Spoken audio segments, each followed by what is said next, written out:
Approaching Soviet airspace. 20 minutes to drop off. Commencing internal depressurization. Equipment check. Arm main parachute. All right. You ready to go? Drop zone still showing a high pressure mass. Cav okay. Good. We've got high visibility.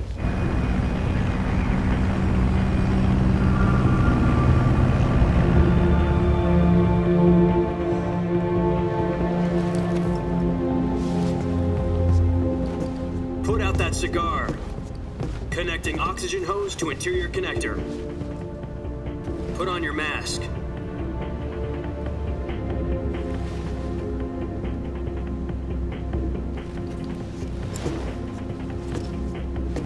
Does this panty waste know what he's doing? Approaching release point. 10 minutes to drop off. Hey, are you deaf? He said put out the cigar and put on your mask.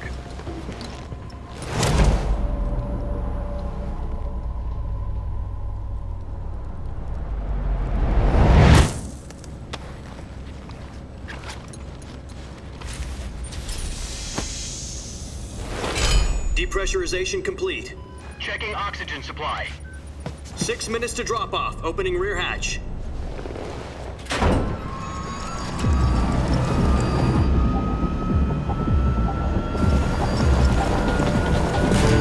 Sunrise.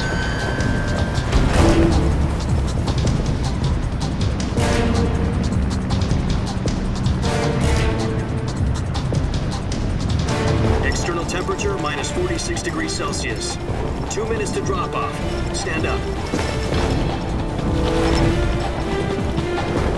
You'll be falling at 130 miles per hour. Try not to get frostbite from the wind chill. 1 minute to drop off. Move to the rear. Activate the air bottle. This is one for the history books. The world's first halo jump. 10 seconds to drop off. Stand by. Status okay. All green. Prepare for drop-off. Countdown. 5, 4, 3, 2, 1. Spread your wings And fly. God be with you.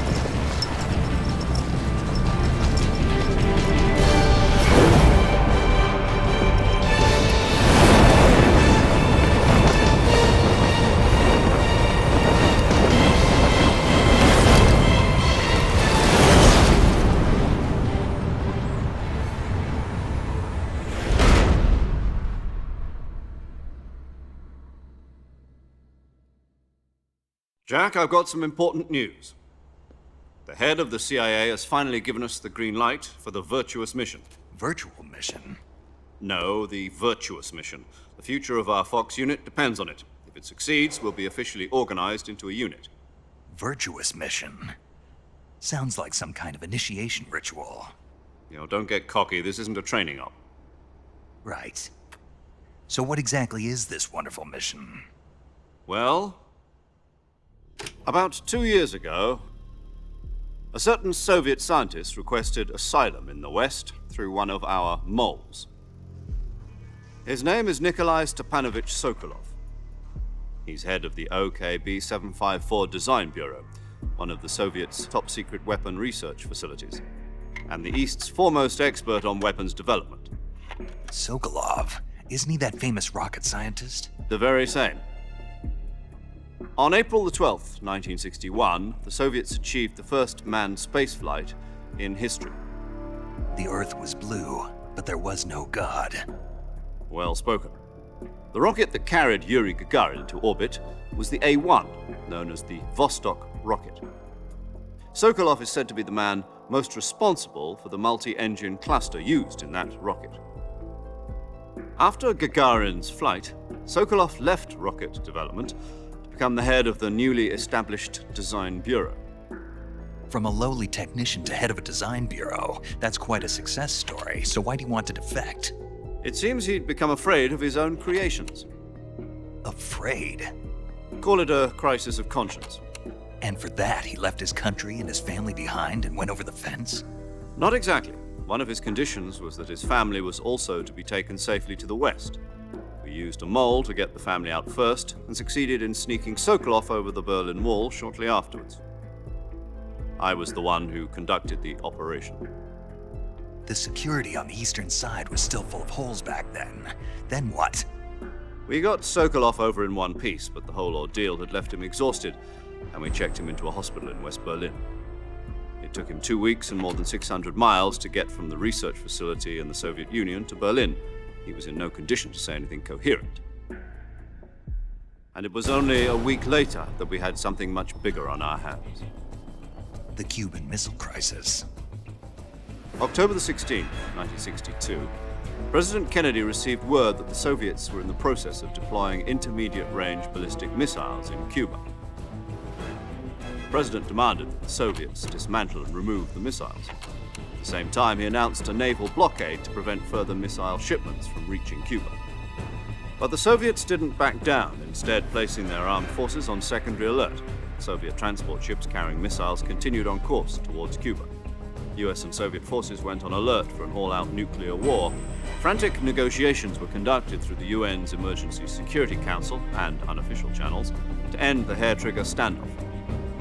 Finally, on October the 28th, the Soviet Union agreed to remove its missiles from Cuba, and so the world avoided a nuclear holocaust. But in order to get the Soviets to pull their missiles out, we had to make a deal. You mean the one where the US agreed to remove its IRBMs from Turkey? No. The Jupiter IRBMs deployed in Turkey were obsolete, and we were going to get rid of them anyway. They had no strategic value whatsoever to either the US or the Russians. The Turkey deal was a ruse, a cover story that was fed to the other intelligence agencies around the world. So what did the Russians really want? Sokolov. They wanted us to return Sokolov. You mean the Soviets pulled out of Cuba just to get their hands on Sokolov? That's right. What the hell was he working on? At the time, we had no idea. We were running out of time. It was either give up Sokolov or risk full-scale nuclear war. In the end, we had no choice. President Kennedy gave in to Khrushchev's demand. The next day, I got Sokolov out of the hospital, handing him over to agents on the eastern side. Sokolov kept on screaming, "Save me," until he disappeared from my sight. Then, a month ago, we received some new information from one of our moles. About Sokolov? Yes. He was taken back to the research facility and forced to continue working on the weapon in question under KGB supervision. What's more, it's on the verge of completion. So what kind of weapon is it? Something to do with space rockets? No, missiles. Same technology. I guess you're right. We don't know the details, but it appears to be a new kind of nuclear device. For half a year now, the Soviets have been conducting frequent nuclear tests at Semipalatinsk. Something to do with the weapon, I assume. We're talking about a secret weapon so big that Khrushchev was ready to pull out of Cuba to get it back. Is Sokolov still in the facility?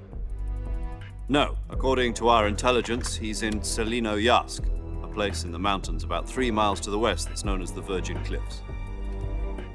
The Virgin Cliffs.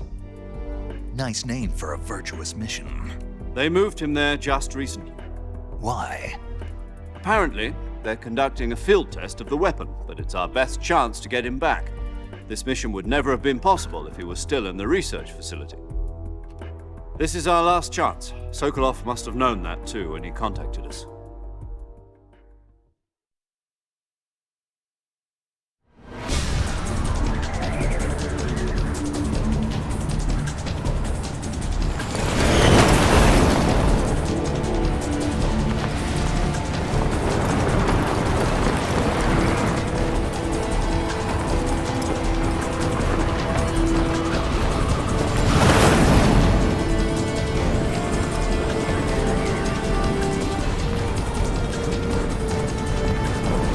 Listen up, Jack. Your mission is to infiltrate Selinoyarsk in the Soviet mountains, ensure the safety of Sokolov, and bring him back to the West.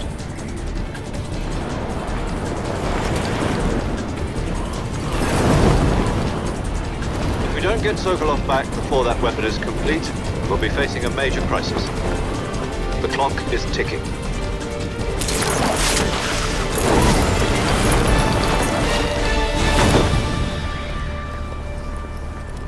Once we've confirmed the rescue of Sokolov, stand by at the recovery point. A recovery balloon will be dropped at that point. Helium will be pumped into the balloon to inflate it. The process takes about 20 minutes. Once it's complete, the gunship's arm will latch onto the balloon and pull it up. The Fulton surface-to-air recovery system. I'm familiar with the theory. Take it easy. It's been combat proven. Do you think Sokolov is up to it? The shock will be less than during a parachute jump, and the arm can handle up to 500 pounds. So you're planning on going over the border in a single combat Talon? She's equipped with two 6-barrel 20mm Vulcan cannons, as well as two 40mm machine guns. Sounds like she could hold her own against a battalion of tanks. Even with the fuel in the reserve tank, we're facing a 4-hour time limit. If all goes well, it shouldn't take more than a few hours. Home in time for dinner. But if anything goes wrong, you'll be eating dinner, breakfast, and all the rest of your meals in the jungle.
Do you copy? You're already in enemy territory, and somebody might be listening in. From here on out, we'll be using code names to refer to each other. Your code name for this mission will be Naked Snake. I'll be referring to you as Snake from now on. You're not to mention your real name. Snake? Oh, you don't like snakes? What do you mean? Well, you've eaten one before, haven't you? In survival training. I'm glad to hear that. I don't know if I'd ever order one in a restaurant, but... Be careful, you might not have a choice. What about you, Major? What should I call you? Let's see. I'll be Tom. Call me Major Tom. This will be a sneaking mission. You must not be seen by the enemy. You must leave no trace of your presence. Is that clear? This kind of infiltration is the Fox unit's speciality. In other words, weapons and equipment are procured on site. That goes for food as well. You're completely naked, just as your name implies. Great. Now I see why you asked me if I like snakes. I suppose calling me Snake was your idea of a joke, too. No. There's a good reason for that. I'll tell you later when the time is right. Gotcha. Getting back to the subject, how exactly am I supposed to feed myself? You've been issued a knife and a tranquilizer gun. Use them to hunt for food. You'll also find some medical supplies in your backpack. Yeah, about the backpack. I lost it in a tree on the way down. I see. Well, you'd better go back and get it then. You know where it is? No problem. I can see it from here. It's stuck on a branch. To climb a tree, stand in front of a tree that's covered in ivy and press the action button. I'll be monitoring your progress over the radio. We can't risk violating Soviet airspace, but I'll be in the gunship. My frequency is 140.85. I'll give you a call if I need to talk to you. If you need to talk to me, use the send function. Okay, Snake, go get your backpack.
I see you've retrieved your backpack, Snake. To equip a weapon, it's necessary to take it out of your backpack. In the survival viewer, choose Weapon from the backpack. Your available weapons will be displayed in a list on the screen. From that list, choose the weapon you want to equip and press the Enter button. For other equipped items, just do the same thing from Item. Got it. Use the survival viewer backpack. Yep, that's right. Survival is fundamental to this mission. After you've been out in the field for a while, your stamina will start to drop. If your stamina gets too low, it'll affect your performance. You won't be able to shoot accurately, for example, and your wounds won't heal as smoothly. Keep an eye on your stamina so you don't run out. To recover lost stamina, you can hunt for local flora and fauna. You can use either your tranquilizer gun or your knife to hunt. My only weapon is a Mark 22 Hush Puppy tranquilizer gun? That's right. It's been fitted with its own suppressor. However, the suppressor will deteriorate every time you fire. Once its durability reaches 0, the noise suppression effect will be gone. So don't get too trigger-happy with it. The suppressor's durability is shown in the icon. Any weapons and equipment beyond what you're carrying now, you'll have to find as you go. I have to find my own weapons and equipment? Whose crazy idea was this anyway? Solo covert actions are standard Fox operating procedure. You can't leave any traces of your presence. No weapons, equipment, footprints, sweat, or bodily waste. The same goes for bullets and cartridges, too. Your presence in enemy territory is already a violation of international conventions of warfare. There aren't supposed to be any American soldiers in Russia. It could spark an international incident. You can't let anyone see you. You can't let the enemy know you're there. This is a stealth mission. You're a ghost, Snake, in every sense of the word. And there'll be no rescue if you're captured. The military and U.S. government will deny any involvement in the affair. Then I'll just have to take care of myself, huh? I'm afraid so. You've been given a fake death pill for that purpose. SIS guidelines stipulate that soldiers on covert ops like this one be issued a potassium cyanide capsule. Tape it to your body so you can take it when you need to. How generous of you. Use it if you're taken prisoner by the enemy. It'll send you into a state of false death for a short time. Fooling them into thinking that I'm really dead. So how do I come back to life? Just take the revival pill. You mean that thing they put in my tooth before the mission? That's the one. But be careful. If you remain in a state of false death for too long, nothing will be able to bring you back. Remember that. I'll keep it in mind. You said this was a solo mission, right? Right. I guess that means I can't count on any reinforcements. Correct. The mission rests entirely in your hands. A real one-man army. Relax. There's a support team ready to back you up over the radio. Who? I'll introduce them to you. This time, survival is of utmost importance. The first member of the support team will be in charge of monitoring your physical condition, acting as a medic, so to speak, as well as recording your mission data. She's a member of Fox as well, and she's here on the gunship with me. She? Hello, Snake. I'm paramedic. Nice to meet you. Paramedic. As in a medic who comes in by parachute. Aren't you going to tell me your real name? Are you going to tell me yours, Mr. Snake? My name, huh? It's John Doe. And they call you Jack for short. You're a regular Captain Nemo. A name means nothing on the battlefield. After a week, no one has a name. What's your name? Jane Doe. Very funny. I wasn't joking, but I'll tell you my name only if you manage to make it back alive. My frequency is 145.73. She's also in charge of recording your mission data. Whenever you want to save, send a message over the reserved save frequency, 140.96. So saving lets me record my mission data. That's right. It also records the state of your health. Good to know. There's one more person I want to introduce you to, Snake. Huh? Speaking of snakes, you remember the boss, don't you? A legendary soldier and your mentor. Actually, it was the boss that got the DCI's authorization in the first place. She's going to be serving as Fox's mission advisor. The boss is? She also helped me plan this mission. She and I were at SAS together. Jack, is that you? How many years has it been? Boss? That's right. It's me. Talk to me. Let me hear your voice. It's been 5 years. 72 days and 18 hours. You've lost weight. You can tell just by the sound of my voice. Of course I can. I know all about you. Really? Well, I don't know anything about you. What's that supposed to mean? Why'd you disappear on me all of a sudden? I was on a top secret mission. You didn't need me anymore. But there were still so many things I wanted you to teach me. No, I taught you everything you needed to know about fighting techniques. I taught you all I could. The rest you needed to learn on your own. Techniques, sure. But what about how to think like a soldier? How to think like a soldier? I can't teach you that. A soldier needs to be strong in spirit, body, and technique. And the only thing you can learn from someone else is technique. In fact, technique doesn't even matter. What's most important is spirit. Spirit and body are like two sides of a single coin. They're the same thing. I can't teach you how to think. You'll just have to figure it out for yourself. Listen to me, Jack. Just because soldiers are on the same side right now doesn't mean they always will be. Having personal feelings about your comrades is one of the worst sins you can commit. Politics determine who you face on the battlefield. And politics are a living thing. They change along with the times. Yesterday's good might be tomorrow's evil. Is that why you abandoned me? No, it had nothing to do with you. I already told you, Jack. I was on a top secret mission. A soldier has to follow whatever orders he's given. It's not his place to question why. But you're looking for a reason to fight. You're a natural-born fighter, but you're not quite a soldier. A soldier is a political tool, nothing more. That's doubly true if he's a career soldier. Right and wrong have no place in his mission. He has no enemies and no friends. Only the mission. You follow the orders you're given. That's what being a soldier is. I do whatever I have to get the job done. I don't think about politics. That's not the same thing. Sooner or later, your conscience is going to bother you.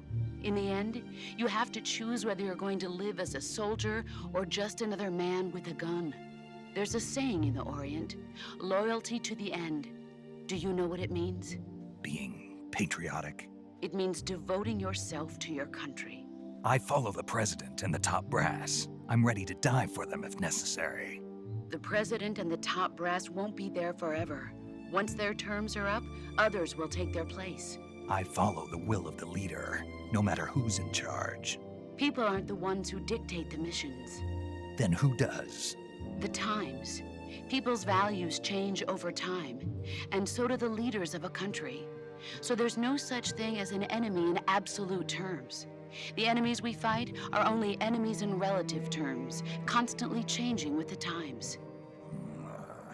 As long as we have loyalty to the end, there's no point in believing in anything, even in those we love. And that's the way a soldier's supposed to think? The only thing we can believe in with absolute certainty is the mission, Jack. All right, but do me a favor. What is it? Call me Snake. Snake. Oh, right. Your code name is Snake. It suits you well. That's right. The legendary unit that the boss put together during World War II was a snake. The Cobra unit, a group of heroes that brought the war to an end and saved the world. As long as you've got a legendary hero backing you up, you'll be fine. Isn't that right, Snake? Yeah, I can't think of anyone else I'd rather have with me. Oh, and one more thing, boss. Yes? It's good to hear your voice again. Same here. After all, who knows if either of us will make it out alive? Snake, you are always best at urban warfare and infiltrating buildings. But this is the jungle. Survival is going to be key. Those CQC techniques I taught you are sure to come in handy. CQC? Close quarters combat, huh? I've been in the Green Berets for the past few years. I'm probably pretty rusty. Not to worry. I'll be here to help you remember. After all, this is your first actual survival mission. I'll be supporting you over the radio. Where are you, boss? Next to the Major? The boss is communicating with us by radio from aboard a Permit-class submarine in the Arctic Ocean. My frequency is 141.80. Call me if you need my advice on battle techniques. Gotcha. Your mission is to retrieve Dr. Sokolov. Dr. Sokolov is being held in an abandoned factory located to the north of your current position. Avoid heavy combat and don't let anyone see you. Don't forget that this is a stealth mission. Snake, try to remember some of the basics of CQC.